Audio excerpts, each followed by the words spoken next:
and we're live on for our Account-Based Weekly Fridays. Let me share my screen here for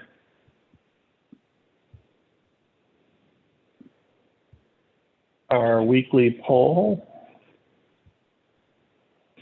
All right, well, good morning, Megan and Joe. Good to see you, Joe, again. Thanks for coming back. Sure thing. You guys see my screen okay? We can. Excellent, excellent. So this week's poll, I had asked a question about marketing automation platforms. And the reason I asked this question, we have seen a couple of our smaller clients that are growing quickly wanting to upgrade their systems and their platforms. And the challenge now is it's a huge step in terms of pricing because a lot of these companies, marketing automation, have been acquired and they purchased back when they were not acquired. So there's a big price step up.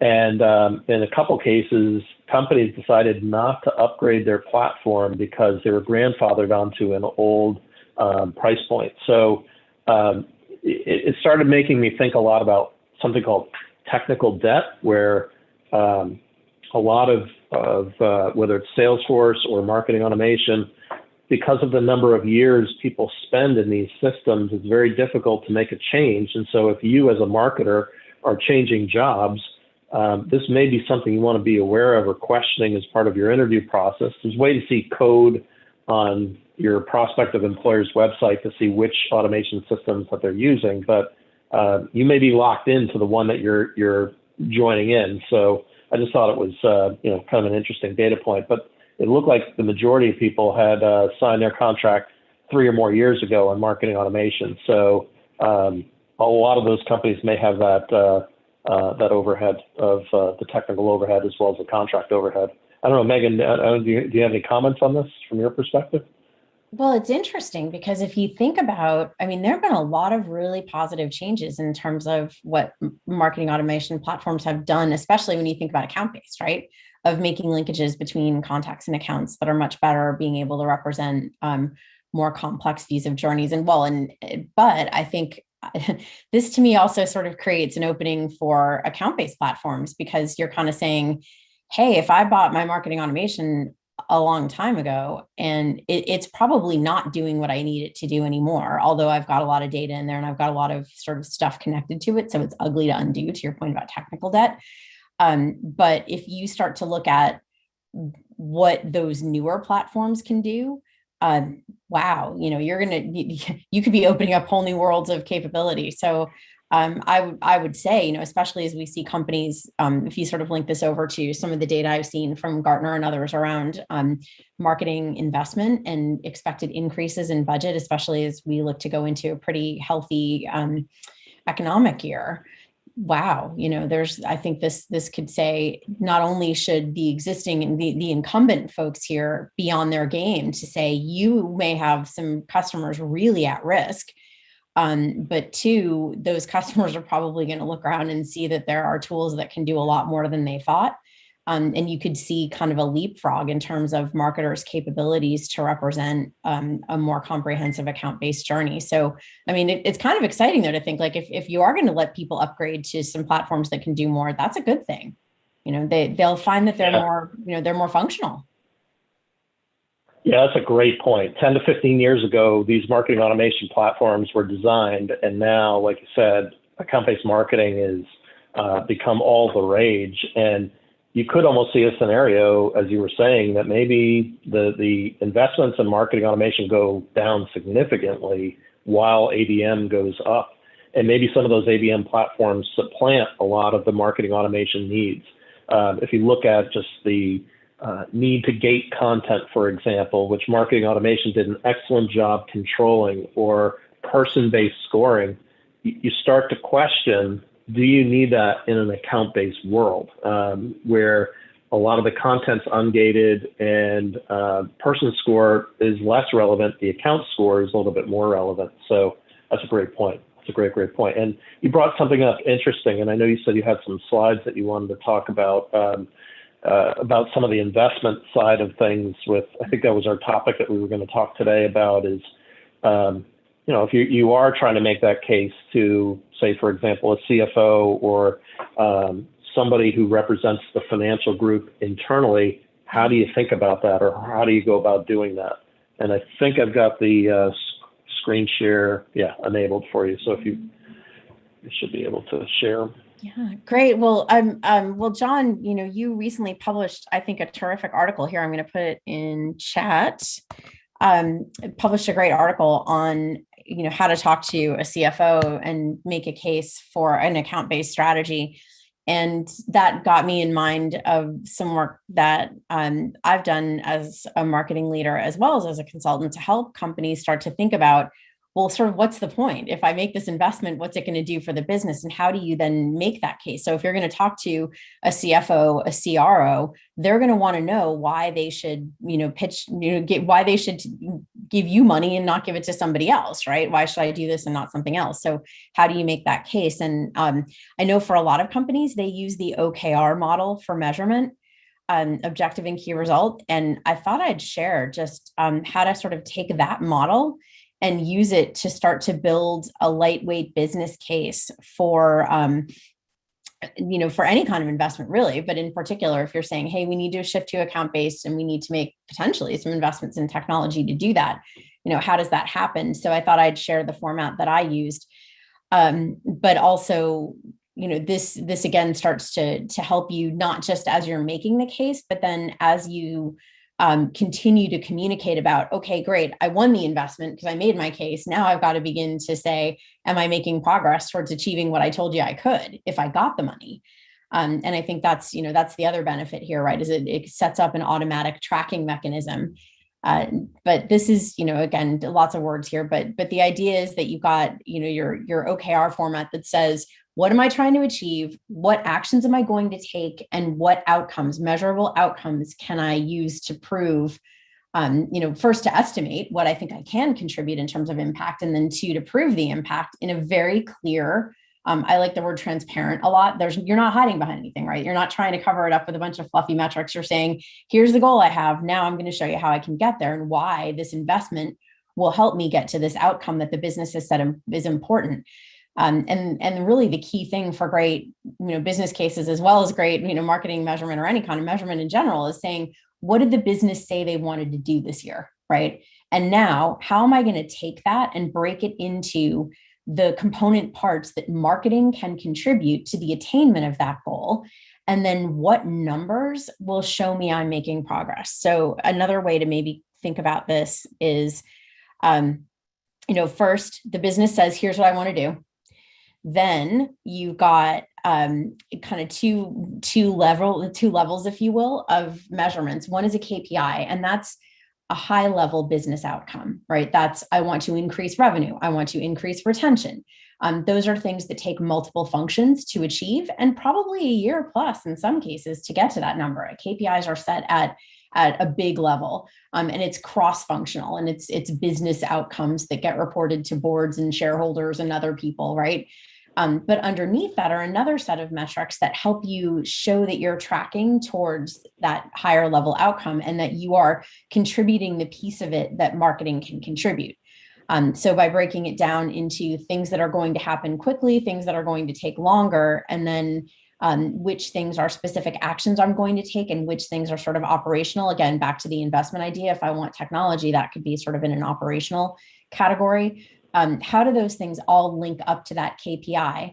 And then this too is where you can use things like benchmarks to say, now other companies are able to achieve this, this near-term, midterm, or KPI, right? And we're not there yet, but we can track there. I believe that I can improve from where we are today to this number based on this investment. And you're again linking all of that back up to the big why. What did the business say they wanted to do? And this is a lot of words on this slide, but I think it might be helpful for folks to see how that sort of plays out. And I'm using this in the case of retention, but this could be, account-based or anything else. But for a lot of businesses, and this actually is a positive outcome of account-based strategies in many companies, is actually an improvement in retention because you're paying more attention to the companies you care about. But say you're starting with, okay, we want to improve our retention as a business. Well, hopefully the business is saying by 3%, by 5%, whatever the number is. And those small numbers, by the way, often translate into pretty significant revenue and profitability outcomes when you start to do the math on that. But that's the KPI level thing, right? And you're putting a number to that. All right, well, what does marketing do to help us get there? Well, first of all, we need to do a better job of understanding our customer journey and the levers in it that have the biggest impact on retention. So if we break it down to, hey, if we're able to do a better job at onboarding and put a renewal process into our selling and not just ask people 3 weeks before their contract's up, hey, are you happy, you want to renew? We should see a better outcome. And we think it's going to have this impact. But again, breaking it into component parts, if we think that by having more evidence of the impact we have on customers through an investment in advocacy, and maybe there's a technology component to that, things like that, getting more crowdsourced ratings from on review sites, whatever it may be. If we think that enabling customers in a self-serve way, especially given that most of the journey now is remote and asynchronous, basically on customers' own terms, what do those resources need to look at? So how do I think that that's going to help? What's that going to translate to in terms of trackable numbers? And also, again, by providing those benchmarks, if you have them, although a lot of them are out the window based on the last year, but if you have them, use them to give some proof to the validity of your estimates. Then when you lay out a case like this, and obviously more elegantly than I've done here, but if you lay out a case like this isn't hard for a CFO to understand. You're saying a business outcome is made up of a collection of actions that help us to arrive at that outcome. These are the things that marketing can do. We believe based on other companies' performance or our estimate of where we can make improvements and why. These are numbers that are legitimate. Here's the return you should see. And this is, I think, a nice sort of disciplined way to think through it. Yeah, I like the word retention there too, because I think that's in the language of a CFO. And, Yep. Just thinking about the article that you had pushed that I had written about, what inspired me on that was I've been invited to talk with a couple CFOs as part of our selling process with marketers. And why I like your slide here in particular is it's in the language of the CFO. And when you get to those conversations with the CFO, and this was a hard thing, not just in the past few weeks of me doing, but just in the career-wise, as marketers, we're so conditioned to talk about, I call it the Star Trek language of, that probably dates me a little bit, but it's very proprietary language that we speak in and how we act and how we think. Lead generation, demand generation, account-based marketing, intent data, none of that matters to a CFO. And over time, what helps me kind of navigate those conversations, and I've got a finance undergraduate degree, so I'm very passionate about the analytical side of marketing, but you really have to flip the model on its ear and talk about retention, EBITDA, top line growth, and reframe the request in those areas. The other thing that I noticed, and I think I referenced as part of my the article that I wrote in CMS Newswire, was CFOs are getting all sorts of requests from all different people, right? And they don't necessarily manage to a budget per se, like a marketing budget. They're looking across the entire organization saying, if I do this, I'm not going to do this. Mm-hmm. And it puts them in a really tough situation of having to be almost the no person, which nobody on planet Earth wants to be known as the no person. But the CFO is the keeper of the dollars. So they've got to figure out, if I invest dollars here, will give me a higher return versus here. And you really have to make a very, very thoughtful case as part of that. And the other thing that I noticed as part of those conversations is the CFOs look for what I call shadow costs. So as marketers, we're really good at thinking about kind of how things impact our world. But what's the ripple effect on IT, on sales, on other parts of the organization? Have you really given the thought from a cost perspective and what's the longer term cost? Yeah, it cost us, $50K this year for XYZ platform, but is that going to, potentially reduce the productivity or involve training that's going to cost us more? Like they really, really dig into that. And I think because, again, they look across, they're responsible for the entire organization versus any one silo. Yeah, that's a really good point. I remember back a million years ago when Gartner used to do these total cost of ownership studies. I think Forrester does them as well. The sort of and it's almost the total return versus the total cost, right? And I think that's something too that you're going to look naive and unprepared if you go in with a business case for account base that says, we're going to put in this platform and a miracle will occur and we're going to generate 8,000 leads and they're going to turn into a ton of business. If you haven't really done the math to understand, your current state in terms of volume, value, conversion rates through your customer life cycle, where you have opportunities to improve and exactly what you think the investment, where you think that investment is going to hit in terms of impact. And then also what it's going to take, not just from a licensing fee or whatever the right language is there for your cloud solution, but in terms of skill upgrades, more people on the team, potentially, if you don't have people who can run it, or what they're going to stop doing to make time to run this, not only both the implementation project and the ongoing use of it. What other resources you're going to need. So great, I'm going to go account-based, but do I have the content that I need? Do I have the messaging that I need? There are a whole bunch of different, to your point, shadow costs that come with that. And if you haven't considered those, it's going to look like a pretty flimsy case. Yeah, the other thing that I noticed two things as part of the interactions that we recently had. When you earn the right to get to that level, and you're talking to a CFO, and in some cases we talk to a COO too, they are very preconditioned of not understanding marketing takes time to generate the revenue. They are like, hey, I invest this. If they come from a non-marketing background in particular, I invest this, what am I going to get out? Like it's a coin operated game here. And unfortunately, we wish marketing were like that. So I think you're right. You got to be super careful around the expectation setting of, oh, I'm buying intent data. Well, just because I buy it doesn't mean I'm going to get X dollars of revenue, but these are the key KPIs that I am influencing, or I endeavor to influence, and especially around retention. I think that's a great one to potentially go after. The other observation that I mentioned in the article too is I would not suggest having that conversation with the CFO or COO until you get your head of sales on board, and you go in almost together and unified. And that can be a pretty big step to take. And that could be a whole nother 30-minute account-based Friday of selling your head of sales. But if I were to net it out, how are you making the sales team more productive without adding a lot of new training requirements onto their team because they're already time strapped?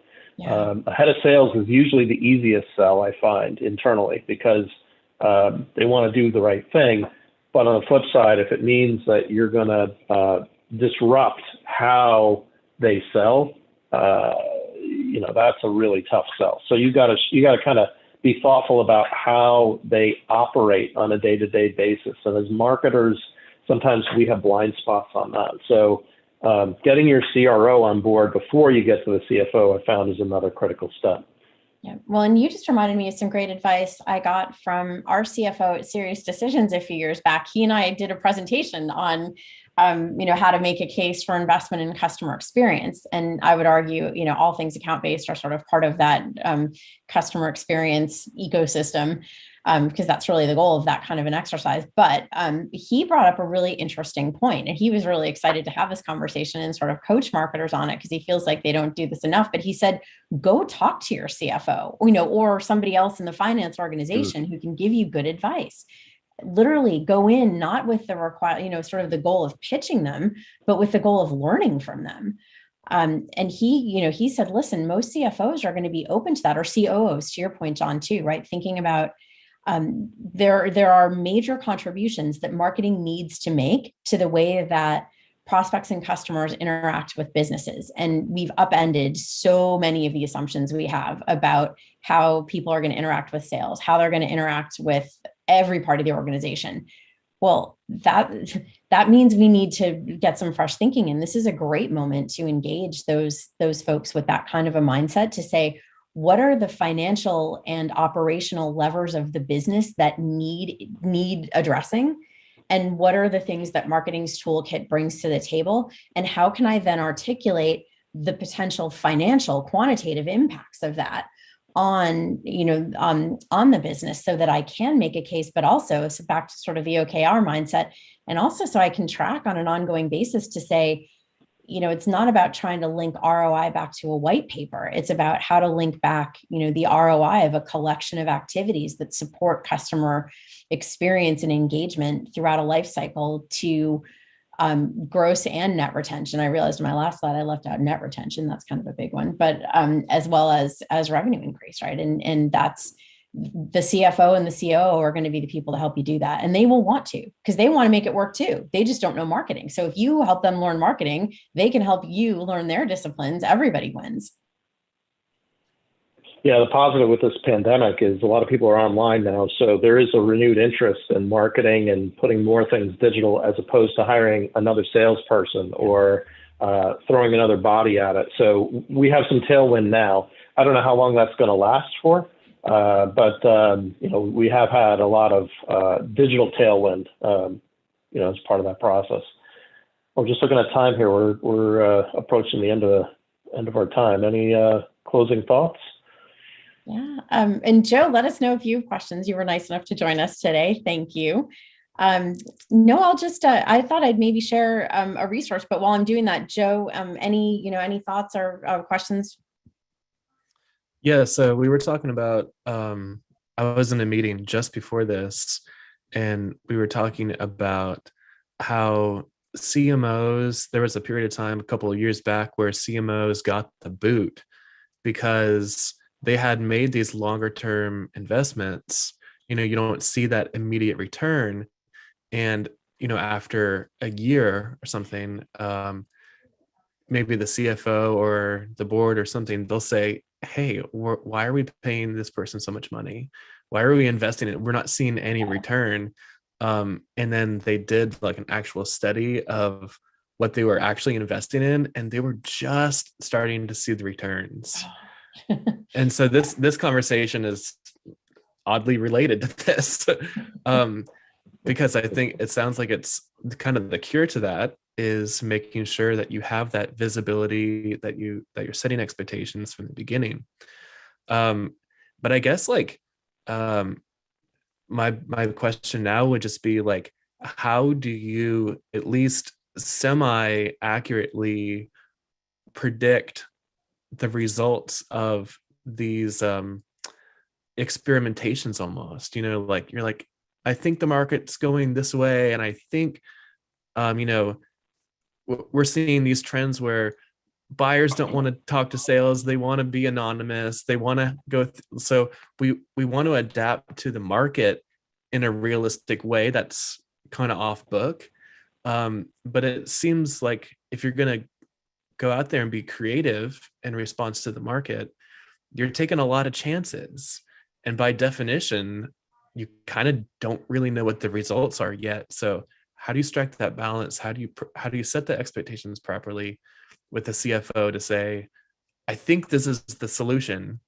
This is an uncertain market. It's an uncertain time, but I think this is the solution. And I think in a year we'll be here. How do you even start to forecast that? Testing and piloting, right? And I think if you've got good measurement in place, that's showing you things that aren't working, like things that customers never engage with, sellers never use, that just aren't working, you can find yourself some money there by stopping doing things that really clearly are not having an impact.